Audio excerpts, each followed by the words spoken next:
Hey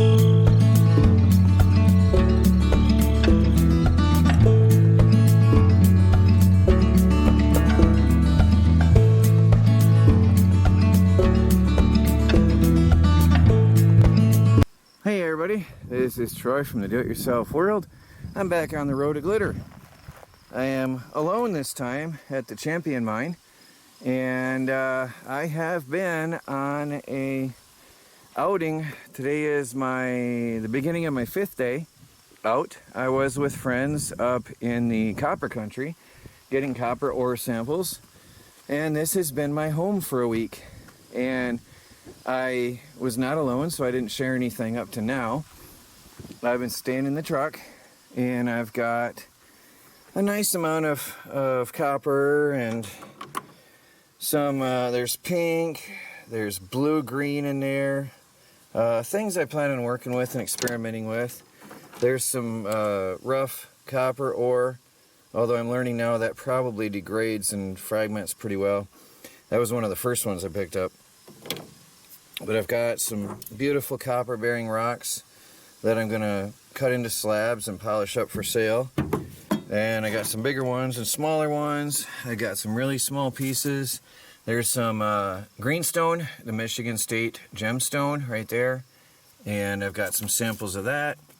I've got some little pure copper nuggets. And just a lot of, there's some blues in there, really pretty. I've got Thrunite, Thompsonite, Kingston conglomerate, some with copper, some with silver. I've got greenstone and malachite and copper.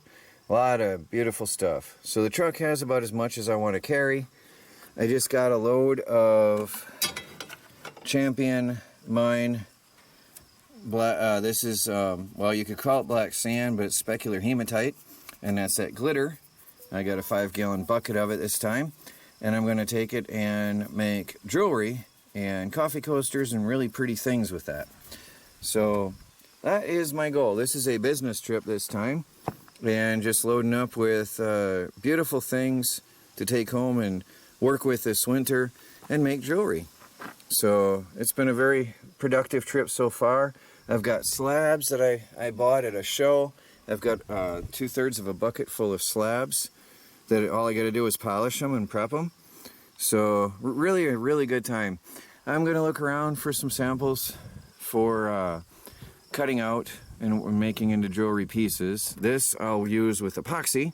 I have plans for that, and I think it's going to be fun, and I think you'll like it. And then I'm going to be out there getting chunks that I can cut and shape into different types of jewelry, coffee coasters, whatever.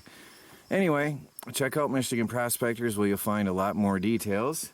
And I got to get out there and get some stuff. By the way, by the time you see this, I'll be home already. Just so you know, I'm not here right now. I'm here right now for me, but not for you. Here's that road of glitter that I was so in awe of.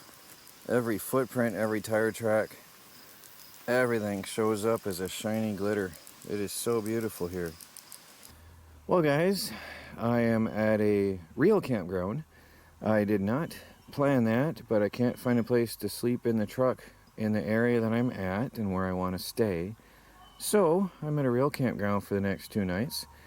And I'm going to go out looking for gold tomorrow, and you can watch for that on Michigan Prospectors as well. Hopefully we'll get some.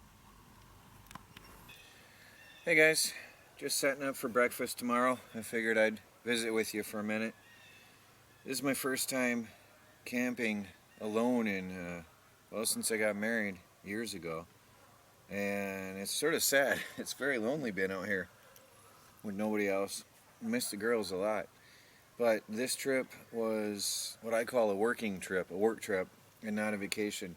Last time we were on actual vacation, we were touring some places, seeing some sights, exploring the mines, bringing home samples, and that was more of an exploration trip for me to see what the various mines had to offer, get familiarized with the area, to prepare for this trip, which is an actual hardcore work trip, where I loaded the truck down with as much as I felt comfortable taking in there. Copper and different minerals and ores and things. So the girls couldn't have held up with me in the conditions I was in. I was up nearly from sun up till nearly sundown every day at the mines, just processing material, no matter how hot or whatever, and it would have been too hard on the girls. So they stayed home this time, and here I am. I've got a really cool wood grill type camp stove I'm reviewing. I hope to get that done soon after this video is out. I'm going to be cooking my breakfast on there, and I'm going to make myself a thermos of coffee, and just getting ready to go. But I just wanted to share with you why I'm alone on this trip and what's going on briefly. So let me get back to cleaning up, setting up, and getting ready for nighttime.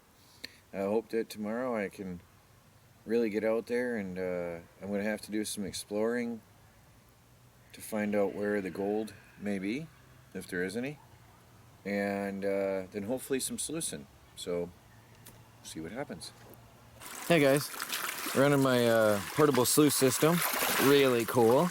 Running some black sands I'm kicking out of the beach here, and see if I can get some gold.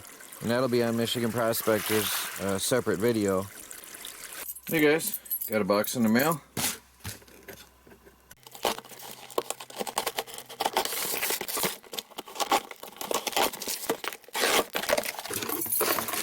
Oh,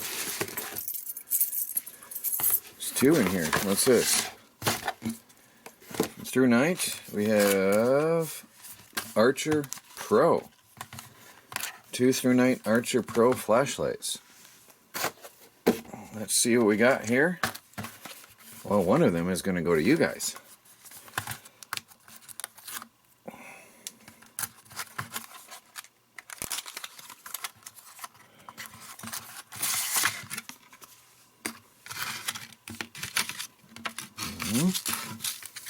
Oh, a little flashlight. Very convenient. Well, let me check the battery.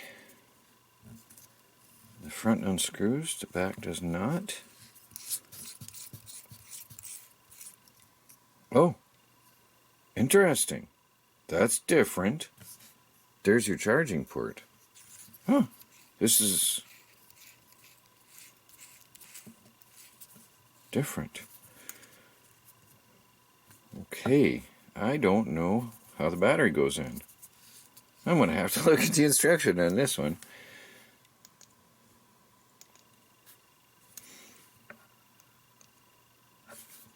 I'll be right back. Okay, this one is very different. So this has a lockup mode.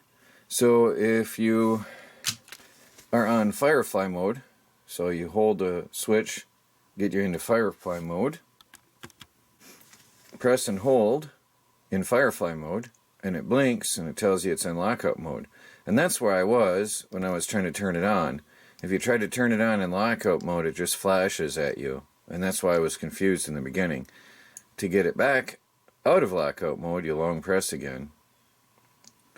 And it blinks and lets you know, now we're in business.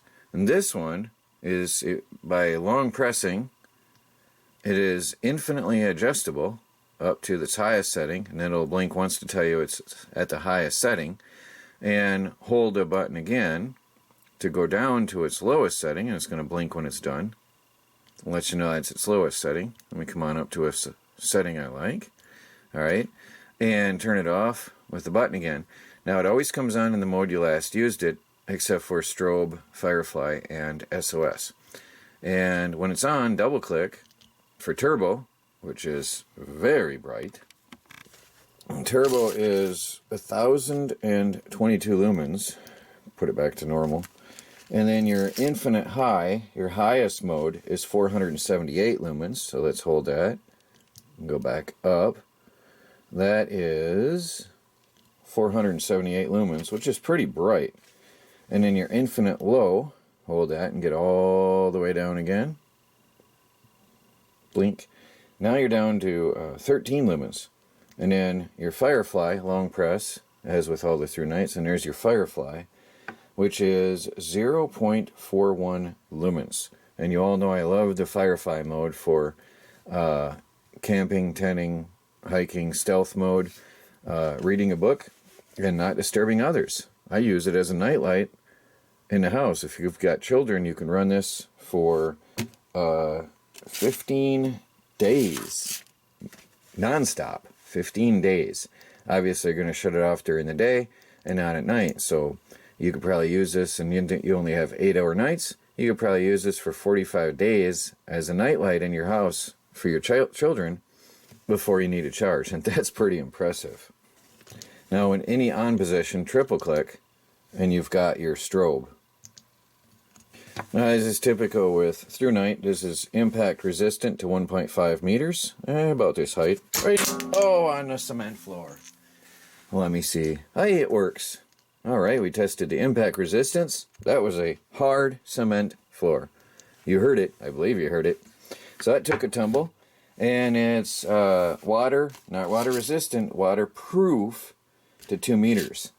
And we'll probably be trying that out later as well. I love to dunk Thrunite flashlights in the water and drown them while they're running and see how they do. This tiny little thing has a whopping range of 134 meters, roughly 134 yards, which is pretty impressive for this little light. Not as many accessories this time. You got a charging cable and a clip for a belt, baseball cap, or whatever, and the unusual screw cap here to expose your USB charging port. Very unusual. It's the first Thrunite I've had like that. Now, this is just my unboxing and first impressions video, and we are going to do a full field test and product review later on, so stay tuned for that. I will put the links down below so you can go ahead and check this out yourself and get yourself one. It is the Archer Pro, and later on I've got a second one here to give you guys. So check it out and watch for the full updates and the full field test, battle testing the Thrunite Archer Pro. To be continued. Hey guys, got a box in the mail here.